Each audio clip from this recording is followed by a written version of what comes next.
For 6 years, the timber mill next door treated Cora's farm like a trash can, burying her property line under mountains of suffocating sawdust. They laughed when she started shoveling it. They aren't laughing anymore. This is the story of how a multi-million-dollar company ended up begging for dirt. The dirt on the Holloway tract wasn't soil, it was dust, pale, chalky, and unforgiving. When Cora inherited the 70 acres from her father, she didn't just inherit land, she inherited a failing ecosystem. Decades of heavy tilling and chemical fertilizers had stripped the life from the ground, leaving behind a sterile crust that turned to concrete in the summer and a muddy slick in the spring rain. But the worst part of the property wasn't the dead earth. It was the neighbor. Blue Ridge Timber sat right against Cora's western property line. It was a massive, sprawling operation of roaring debarkers, whining bandsaws, and diesel fumes. They processed hundreds of thousands of board feet of yellow pine and oak every week. And with that processing came waste. Mountains of it. The mill generated tons of sawdust daily. For years, their solution to the mounting waste was simple: push it to the edges. They ran out of room near their kilns, so the loaders started pushing the pale, fragrant mounds closer and closer to the chain-link fence, dividing the mill from Cora's farm. Eventually, the piles grew so high they bowed the fence. On windy days, the gusts would catch the dry, powdery wood flour and carry it across the property line in blinding, suffocating clouds. It settled on Cora's struggling cabbage. It coated the leaves of her tomatoes, choking their ability to photosynthesize. It turned her morning coffee gritty. Cora was 48, with a bad shoulder and a bank account hovering dangerously close to zero. She didn't have the energy for a legal battle, but she didn't have the luxury of ignoring it either. She walked over to the mill office on a blistering Tuesday in late July.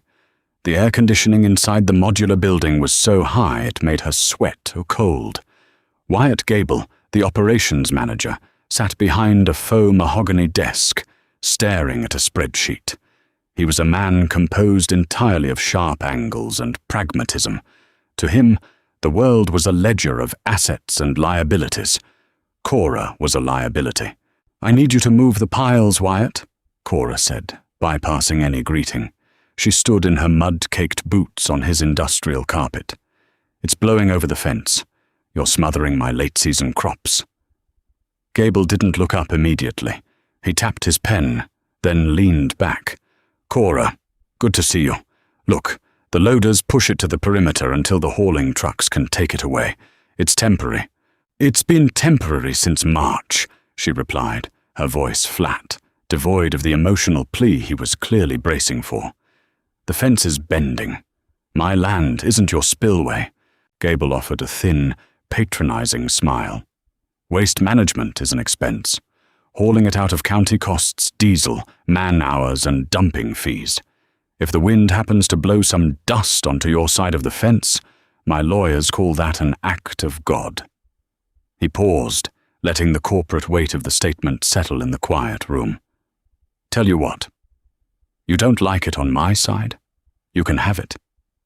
Take all you want. I won't even charge you." He laughed, a short, dismissive sound. It was a joke to him. A woman trying to run a dead farm complaining about a few tons of wood scraps. Cora didn't laugh. She stared at him for a long moment. She looked out his window at the towering, 50-foot mound of raw carbon. "Put it in writing," she said. Gable frowned, his amusement fading into confusion. "What?" "Put it in writing. A liability waiver stating that Blue Ridge Timber transfers full ownership of all sawdust dumped along the western perimeter to me, free of charge, in perpetuity." Gable studied her. He saw a desperate woman making a foolish point out of spite. He didn't see the gears turning in her head. He printed a standard release form, scribbled the terms, and slid it across the desk. Cora signed it. She walked out into the heat.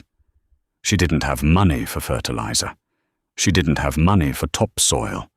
But she suddenly had unlimited access to thousands of tons of pure, raw carbon. The next morning, the mill workers gathered by the loading bays, drinking their coffee, and pointed. Cora was out there. She had fired up her grandfather's rusted Massey Ferguson tractor, equipped with a battered front-end loader. She was cutting into the mountain of sawdust that had spilled onto her side of the fence, scooping it up and driving it deeper into her property. Over the next few weeks, the routine became a spectacle for the mill hands. They watched her haul bucket after bucket. It was back-breaking, tedious work. The tractor was old, prone to overheating, and lacking power steering. Cora's shoulders ached with a dull, persistent fire, but she kept hauling. She piled the sawdust into long, continuous rows at the back of her acreage. Windrows. But sawdust alone is a curse to a farm. It's nearly 100% carbon. If you till it directly into the dirt, it binds up all the available nitrogen in the soil as it tries to break down, starving the plants to death. Gable knew this. He assumed she was just moving her own graveyard around. What Gable didn't know was what Cora spent her evenings doing. She was reading. She was studying the alchemy of rot. To break down that much carbon, she needed nitrogen. Massive amounts of it. She needed water, and she needed oxygen. She drove 2 counties over to an industrial poultry operation. They were drowning in chicken manure, a substance so hot with nitrogen it would burn plant roots on contact. It was another waste product nobody wanted to deal with. Cora struck a deal to haul it away for pennies. She brought back truckloads of the foul-smelling, ammonia-rich sludge. She layered it into the sawdust. She went to a local diner and took their food scraps, coffee grounds, and spoiled produce. She threw that in too. Then she waited. The biology took over. Millions of microscopic organisms, dormant in the environment, sensed the perfect ratio of carbon to nitrogen. They woke up. They began to eat. By December, frost coated the fields, turning the Holloway tract into a harsh, brittle landscape. The mill workers stood outside in their heavy Carhartt jackets, shivering, blowing into their hands. They looked over the fence. Cora's windrows were steaming. Massive plumes of white vapor rose from the dark mounds, cutting through the freezing air. Deep inside the piles, the bacterial friction had pushed the temperature to 150 degrees. It was cooking. The smell of raw pine and sharp chicken manure was gone, replaced by a deep, earthy scent. The smell of a forest floor after a hard rain. Cora stood beside the steaming pile, a pitchfork in hand. Her face was smudged with ash-colored dirt, her breath pluming in the cold. She plunged her bare hand into the center of the pile. It was hot to the touch. The pale yellow wood dust was gone. In its place was a rich, dark, crumbling substance. She squeezed it. It held its shape, then broke apart beautifully. It was black gold. Across the fence, Wyatt Gable watched from his heated truck. He didn't laugh this time. He just put the truck in gear and drove away. He didn't care what she was doing. It saved him thousands in hauling fees. He considered it a win. He had no idea what was coming. Time is the only currency that matters in farming. You don't force a seed to grow. You create the conditions for it to thrive, and then you wait. For 3 years, Cora did nothing but build soil, while other farmers in the valley took out massive loans to buy synthetic nitrogen, phosphorus, and potassium to force yields out of exhausted dirt. Cora played the long game. She expanded her windrows. The mill kept producing waste. She kept taking it. She invested her meager profits not in new tractors or bigger houses, but in a heavy-duty compost turner, a massive steel drum with flails that she pulled behind her tractor. It aerated the piles, feeding oxygen to the aerobic bacteria. She brewed compost teas in giant IBC totes, multiplying the beneficial fungi and nematodes, and sprayed them across her fields. The transformation was slow, then sudden. By her 4th year, the pale, chalky dust of the Halloway tract was gone. If you pushed a spade into Cora's fields, it sank effortlessly. The earth turned over in thick, dark, fragrant clumps. It was alive. Earthworms the size of small snakes writhed in the root zones.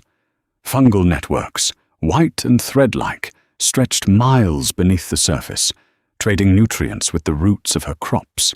The results were undeniable. When a punishing drought hit the valley that August, the neighboring farms withered. Their compacted soil couldn't hold whatever sparse rain fell. It simply ran off into the ditches. But Cora's soil was different. The immense amount of organic matter she had introduced acted like a biological sponge. Her fields held water. Her heirloom tomatoes grew heavy and split the skins with juice. Her greens were vibrant and thick. Chefs in the city 50 miles away started paying a premium for her produce. The flavor was richer, the bricks levels, the measure of sugar and minerals were off the charts. She wasn't just scraping by anymore. She was profitable. She hired 2 farmhands, she bought a new truck, and she kept making compost. She had dialed in the recipe so perfectly that a local landscaping firm began buying it by the cubic yard. It was premium, biologically active topsoil. Meanwhile, things at Blue Ridge Timber were beginning to rot. But not the good kind. The timber industry had shifted. Demand for raw lumber dipped, and the mill had pivoted to chemically treating wood for outdoor use. They installed massive pressure-treating cylinders to saturate the pine with copper azole and, for certain industrial contracts, heavier, older chemical compounds. Wyatt Gable remained a man of margins. He cut corners on the containment berms around the chemical vats. He ignored the slow, persistent drip from the loading valves. For years, toxic runoff had been silently seeping into the ground beneath the mill. It poisoned the soil, killing off the native microbes, and began a slow, invisible crawl toward the valley's water table. The reckoning arrived on a Tuesday, identical in heat and humidity to the day Cora had first walked into Gable's office. This time, it wasn't Cora arriving at the mill. It was a fleet of white utility vehicles bearing the seal of the State Environmental Protection Agency. Men in hard hats and high-visibility vests swarmed the property. They drilled core samples. They tested the groundwater. They shut down production. The sirens of the debarkers fell silent. A week later, the ruling came down. The mill was in severe violation of environmental regulations. The soil was contaminated with heavy metals and hydrocarbons. The state issued a mandate. Blue Ridge Timber had to halt all outgoing shipments until the contamination was remediated. If the toxins reached the local aquifer, the fines would run into the tens of millions. They were facing bankruptcy. Gable sat in his office. The air conditioning still hummed, but he was sweating. He stared at the remediation plan proposed by an environmental engineering firm. The cost of excavating the contaminated soil and trucking it to a hazardous waste facility was astronomical. It would sink the company. "There is an alternative," the lead engineer, a young man with a tight haircut, told Gable across the desk. "Bioremediation." Gable rubbed his temples. "Speak English, Dave. We don't move the dirt. We heal it in place. We introduce specific strains of bacteria and fungi, specifically oyster mushroom mycelium and Pseudomonas bacteria. They literally eat the hydrocarbons. They break down the chemical bonds of the toxins and turn them into harmless byproducts." Gable lowered his hands. "A lifeline." "Fine. Do it. Buy the mushrooms." "It's not that simple," the engineer sighed. "You can't just sprinkle spores on toxic dirt and expect them to live." The soil here is completely sterile. It's dead. If we inoculate it, the biology will just die of starvation before it eats the toxins. We need a massive carrier. A carrier? We need active living compost, not the bagged stuff from a hardware store. We need high-grade, fungally dominant, biologically aggressive compost, thousands of cubic yards of it. We mix the remediating fungi into the compost, then till that entire mixture deep into your contaminated soil. The compost keeps the biology alive long enough to consume the chemicals. Gable leaned forward. So buy it. Find a supplier. The engineer opened his laptop, pulling up a regional map. That's the problem. To remediate a footprint this large, we need a minimum of 4,000 cubic yards. Transporting that much biological material from the commercial facilities out of state will take months and cost a fortune in freight, and it has to be fresh. If it sits in a truck too long, it goes anaerobic and the microbes die. Gable felt a cold knot form in his stomach. There has to be someone local, a facility, a farm. The engineer tapped a key. The map zoomed in on their specific county. A single green pin appeared, sitting directly adjacent to the red polygon that represented Blue Ridge timber. Actually, the engineer said, oblivious to the history. There's a registered commercial composting operation right next door. The soil tests we pulled from their runoff are unbelievable. It's some of the most biologically dense material I've ever seen. They've been stockpiling it for years. If we can secure a contract with them, we can start the remediation next week. Gable stared at the screen. The green pin sat squarely on the Holloway tract. He walked to his window and looked out. The mountain of sawdust on his side of the fence was gone. Over on Cora's side, arranged in neat, massive rows, were thousands of yards of dark, rich, finished compost. It was a fortune in biological capital. Gable realized with a sickening drop in his chest exactly what Cora had been doing for the last 5 years.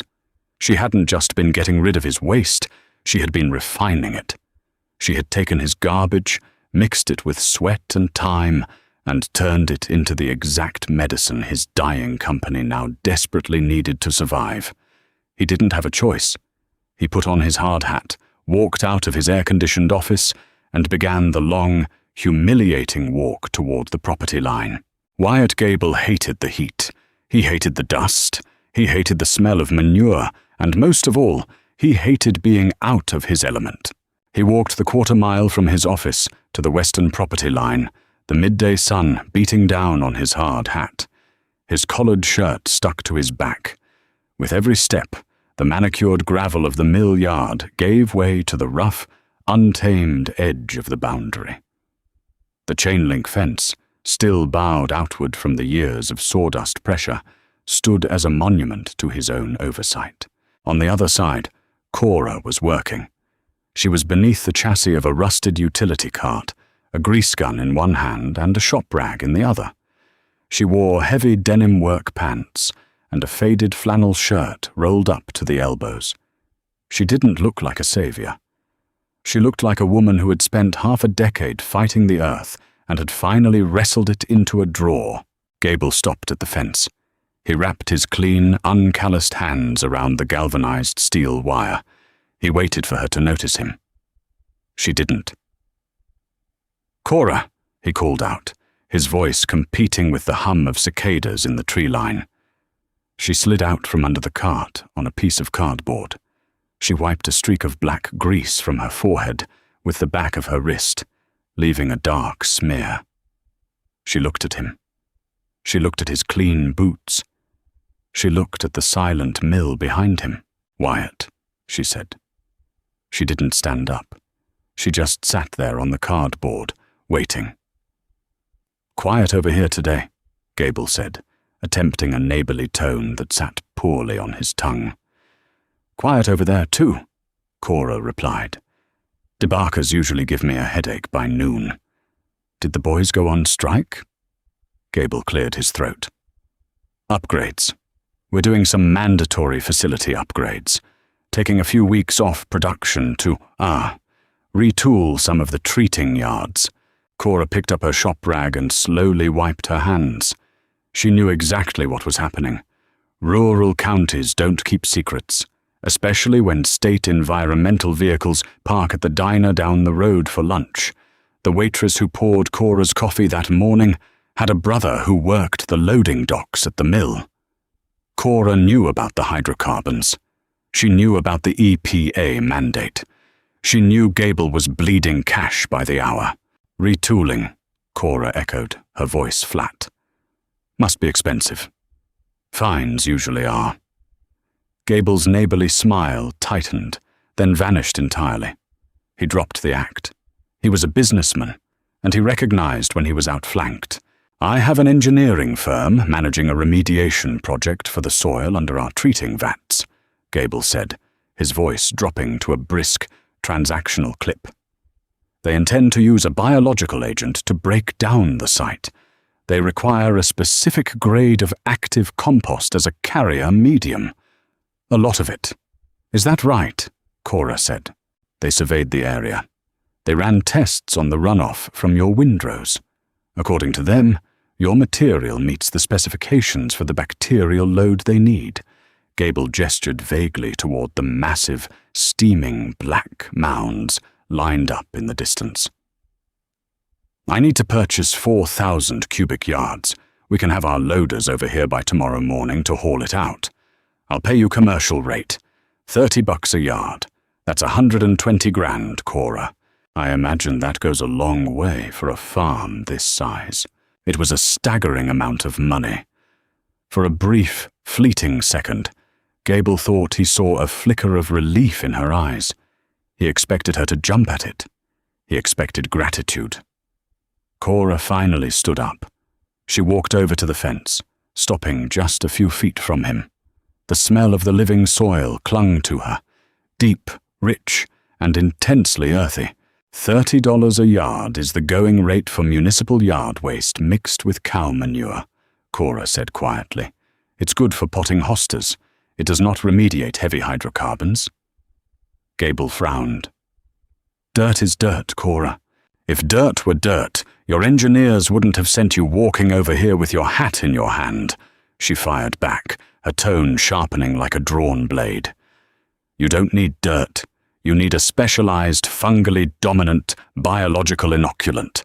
You need millions of targeted microorganisms that can survive a toxic environment long enough to eat the poison you spilled into the ground. She leaned closer to the fence. I know what you need, Wyatt, because I know exactly what I built, and I know you don't have time to truck it in from 3 states away before the EPA shuts your doors for good. Gable's jaw tightened. Name your price. $150 a cubic yard, she said without blinking. Gable actually choked on his own breath. He gripped the fence, his knuckles turning white. $600,000? Are you out of your mind? It's compost. It's literally made from the garbage I gave you for free. And the liability waiver you signed transferring ownership of that garbage to me in perpetuity, Cora reminded him, her voice entirely devoid of sympathy. You gave me a liability. I turned it into an asset. That's business, Wyatt. You taught me that. I won't pay it, Gable spat. I'll source it from Ohio. I'll eat the freight costs before I let you hold me hostage. Cora shrugged, stepping back from the fence. Ohio is 500 miles away. To haul 4,000 yards, you're looking at 80 truckloads. At current diesel prices, plus emergency freight rates, you'll pay double my asking price just in transport. And that's assuming the biology survives sitting in a hot trailer for 3 days. If it goes anaerobic, the microbes die, the remediation fails, and the EPA fines you $10 million for breach of timeline. She turned around and walked back toward her utility cart. You have my number, Wyatt. Offer expires when the sun goes down. Gable stood at the fence for a long time. He calculated the freight. He calculated the timelines. He looked at the dead, sterile ground beneath his boots, and then he looked at the vibrant, dark earth on her side of the fence. He didn't have a choice. The loaders arrived 2 days later. It was a spectacle of supreme irony. The heavy machinery bearing the Blue Ridge Timber logo crossed the property line, their massive diesel engines roaring. These were the exact same machines that, 5 years prior, had aggressively pushed endless mountains of sterile sawdust against Cora's fence, suffocating her land. Now they were crossing the boundary to respectfully scoop up that very same material, transformed by time, sweat, and biology, and carry it back to save the mill. Cora stood on the bed of her pickup truck, holding a clipboard, watching the operation. Next to her stood Dave, the environmental engineer, who was positively giddy. He kept taking temperature readings of the compost piles, marveling at the data on his tablet. "I've never seen anything like it," Dave muttered, shaking his head. "The biological density is off the charts. The fungal networks are so aggressive, they're visibly binding the aggregates together. You didn't just make compost, Mom. You built an immune system." "Just load the trucks, Dave," Cora said mildly, making another check mark on her clipboard as a loader dumped 3 yards of black gold into a waiting dump truck. It took them 4 days to move the material. 4,000 cubic yards of living earth transferred back across the fence. The mill workers who drove the trucks didn't make eye contact with Cora. The ones who used to lean against the loading bays and laugh at the crazy woman shoveling sawdust were now operating as her personal delivery service. They drove slowly, carefully, treating the dirt like it was fragile cargo. Because it was. Over on the mill side, the process of healing began. The engineers excavated the top layers of contaminated soil around the chemical vats. They brought in massive industrial tillers. They dumped Cora's rich black compost onto the poisoned, chalky dirt and began to churn it together. Then they inoculated the mixture with the specialized oyster mushroom slurry. The biology went to work. The aggressive fungi, sustained by the massive nutrient reserves in Cora's compost, rapidly colonized the toxic soil. The microscopic mycelial threads spread like a subterranean web, seeking out the hydrocarbon chains and breaking them apart at a molecular level, digesting the toxins and leaving behind clean, basic elements. It was a silent, invisible war fought beneath the surface, and Cora had provided the army. A month later, the EPA returned. They pulled new core samples. They ran the assays. The hydrocarbon levels had plummeted by 85%. It was a complete, undeniable success. The state lifted the stop work mandate, and the sirens of the debarkers roared back to life. The mill was saved. Wyatt Gable kept his job, though the corporate office in Atlanta stripped him of his yearly bonus and placed him under permanent environmental oversight. He rarely left his air-conditioned office anymore. He certainly never looked out the western window. Cora, however, had never been better. The wire transfer had cleared her bank account a week after the final truck was loaded. $600,000. It was more money than the Holloway tract had produced in 3 generations combined. She didn't buy a sports car. She didn't take a vacation to the Bahamas. She was a farmer. Her worldview was tied entirely to the ground beneath her feet. She bought a new, enclosed cab tractor with climate control so her bad shoulder wouldn't ache in the winter draft. She hired 3 more full-time hands, paying them wages that made the local agricultural community gasp. And most importantly, she went to the county courthouse and bought the 60-acre parcel of land bordering the mill's northern edge. She was expanding. On a crisp October morning, Cora stood at the edge of her original property. The space where the massive compost windrows had sat was now cleared, leaving behind a thick layer of residual black soil. She knelt down and pushed her bare fingers into the earth. It was cool, damp, and vibrating with life. She looked through the chain-link fence at the roaring, smoking machinery of Blue Ridge Timber. They were back to producing lumber. And they were back to producing sawdust. A fresh pile of pale, fragrant wood dust was already beginning to accumulate near the property line. Cora smiled.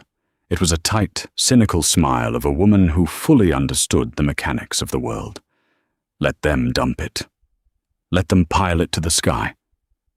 She knew the secret now. Waste wasn't a problem. It was just an ingredient waiting for the right recipe. She stood up, dusted her hands on her heavy denim pants, and walked back toward her tractor. The soil was hungry, and she had work to do. Cora proved that sometimes the best revenge isn't destroying your enemies. It's charging them a massive premium to clean up their own mess. If you loved this story of grit, biology, and ultimate payback, hit that like button to help us grow. Share this video with someone who appreciates a little cynical justice, and don't forget to subscribe to the channel for more stories of people beating the system. What would you have charged the mill? Let us know in the comments.